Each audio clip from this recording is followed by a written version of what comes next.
Bonjour, dans cette vidéo, nous sommes à la page 2 du cours sur les nombres en écriture fractionnaire, la deuxième partie, donc le chapitre 6, et nous allons parler de la division des nombres en écriture fractionnaire. La règle est la suivante, il faut la savoir par cœur, vraiment il faut la répéter assez longtemps pour pouvoir la savoir par cœur. Diviser par un nombre non nul revient à multiplier par l'inverse de ce nombre non nul. Diviser, c'est multiplier par l'inverse. C'est ça qu'il faut retenir. Alors, je donne tout de suite un exemple, et puis après on passera avec la notation, avec les lettres A, B, C, D. C'est plus facile de comprendre à partir d'un exemple parfois que de démarrer avec la formule, avec les lettres. Ça, c'est déjà écrit dans votre cours, vous avez juste à la prendre par cœur, c'est déjà encadré. Et puis on verra comment ça se décline avec les lettres. Mais pour l'instant, je vous donne un exemple. C'est l'exemple qui vous trouve en bas, vous avez l'exemple A égale... On va commencer par l'exemple et on reviendra sur la règle avec les lettres juste après. 4 septièmes divisé par 3 cinquièmes. Alors là, on va utiliser un petit peu de couleur. Ici, vous trouvez le signe divisé. Ça, c'est le signe divisé. Des fois, c'est une grande barre de fraction. Ça pourrait être écrit. On aurait pu écrire, je vous le mets ici, vous ne le notez pas, mais 4 septièmes divisé par 3 cinquièmes. Ça, c'est la même chose. Ça, c'est l'expression A aussi. Que je l'écrive comme ça ou que je l'écrive comme ça, c'est le même calcul. Il faut en être convaincu. Attention à bien aligner la barre de fraction avec le égal. Si je mets le égal ici, c'est pas bon. Ça va être 4 divisé par 7 sur 3 cinquièmes. C'est plus du tout pareil. Attention à la manière dont on positionne la barre de fraction. Ici, la division correspond à l'opération principale, donc il faut le positionner correctement. Bon, on n'est pas en train de parler de cette manière d'écrire, on est en train de parler de celle-ci. Mais ça revient au même, exactement. Ici, on applique la règle. Diviser, c'est multiplier. Donc, puisqu'on me dit que diviser, c'est multiplier par l'inverse, à la place du diviser, là, je vais écrire un multiplier. Diviser par un nombre, je divise par 3 cinquièmes. Je reviens à multiplier par l'inverse du nombre dont on parle, donc de 3 cinquièmes. On divise par 3 cinquièmes, donc on multiplie par l'inverse de 3 cinquièmes. L'inverse de 3 cinquièmes, l'inverse de 3 cinquièmes, eh bien c'est 5 sur 3, ça vous le savez. L'inverse de 3 cinquièmes, c'est 5 sur 3. Donc comme j'ai divisé par 3 cinquièmes, ça revient à multiplier par 5 sur 3.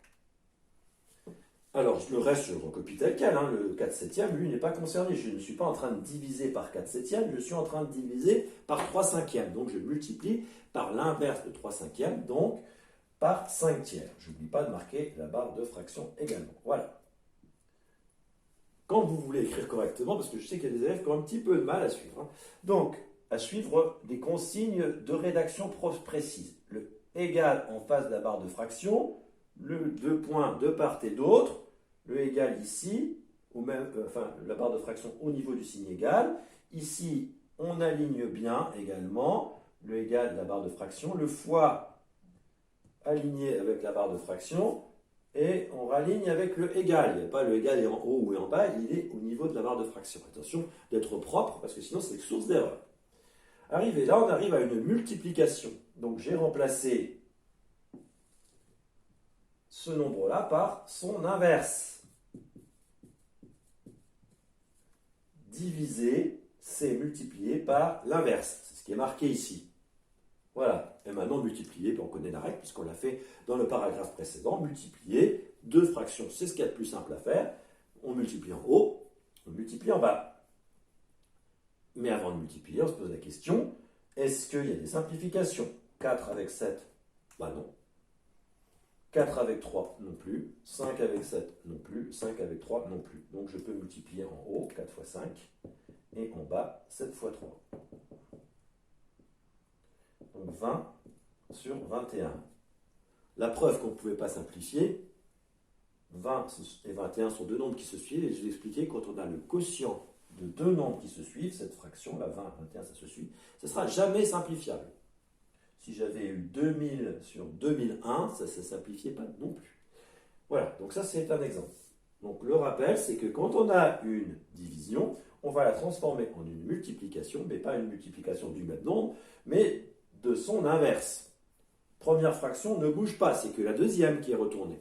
Attention, on ne retourne pas tout le monde. Sinon, si on retourne tout le monde, c'est tout à fait autre chose. Regardons maintenant ce que ça donne au niveau des règles avec les nombres A, B, C et D, non nuls pour certains, puisque c'est marqué que B doit être différent de 0, puisque B on le retrouve en bas. On a A sur B divisé par C sur D. Donc ces deux-là, ils sont en bas, donc ils ne doivent pas être nuls. On ne peut pas diviser par 0, je vous l'ai déjà expliqué. Donc on reprend la même règle. A sur B divisé par C sur D. Je vous ai expliqué que ça pouvait s'écrire comme une grande fraction. Ce symbole divisé peut être remplacé par une division de cette sorte-là. Ça ne change absolument rien à l'opération. Ça, c'est juste pour vous montrer qu'on peut l'écrire autrement.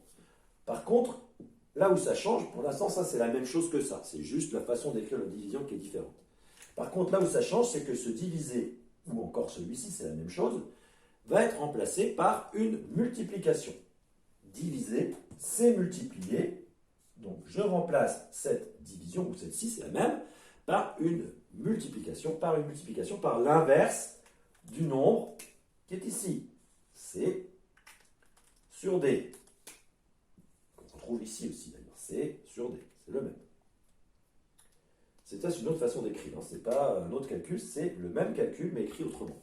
Donc, diviser, celui-là ou celui-là, c'est une division, on le remplace par une multiplication et on va retourner. Donc, ça va être D sur C. Voilà. Par contre, le A sur B, lui, il n'est pas concerné. A sur B multiplié par D sur C. Voilà ce qui est écrit sur votre cours. En général, le signe du multipliant, on n'est pas obligé de l'écrire, hein, ça ferait AD sur BC. Bon, comme c'est écrit comme ça sur votre cours, on ne va pas changer. AD sur BC. Voilà pour la division. On voit l'exemple B.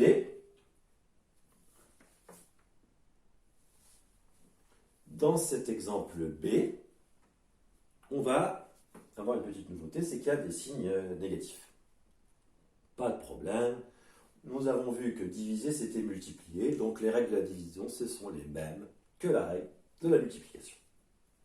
Combien voit-on le signe moins dans cette expression B? Moi, j'en vois 2, donc 2, c'est vert. Donc le résultat est positif. Tout de suite, je ne vais plus me préoccuper des signes. Je sais que c'est plus, je peux le marquer si je veux, mais il n'y a aucune obligation puisqu'on n'écrit pas forcément le signe plus des nombres positifs. Ici, on va appliquer la règle diviser, c'est multiplier par l'inverse. On repère le signe de division entre les deux fractions, c'est celui-ci. Il deviendra donc une multiplication. Une multiplication par l'inverse. Attention, on est en train de diviser par ce nombre-là, donc on multiplie par l'inverse de ce nombre-là. Donc, le nombre moins 25 sur 6 est inversé. Ça va donner, attention, on a le signe moins, on ne s'en occupe même pas parce qu'on a vu que c'était plus. Hein. Donc on va juste prendre 25 sur 6, on retourne. 6 sur 25. La première fraction n'est pas concernée, c'était 5 sur 12. Voilà, donc est-ce que vous avez compris que la division était devenue une multiplication? Diviser, c'est multiplier par l'inverse du deuxième nombre. Hop. Pourquoi j'ai pas mis de signe moins? Je l'explique parce que j'ai résolu le problème du signe moins dès le début. Première chose à faire, toujours dans un calcul de multiplication ou de division, c'est le problème de signe. Hop, signe moins, puisqu'il y en avait deux, c'est comme s'il n'y en avait pas. Diviser, c'est multiplier par l'inverse. Hop, arrivé ici, on retrouve les règles de la multiplication.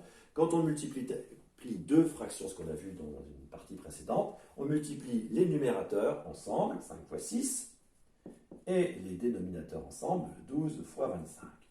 Alors 5 fois 6, je sais bien, tout le monde dit, oui, ça fait 30. Ok, je ne me précipite pas quand même, parce que 12 fois 25, plus compliqué.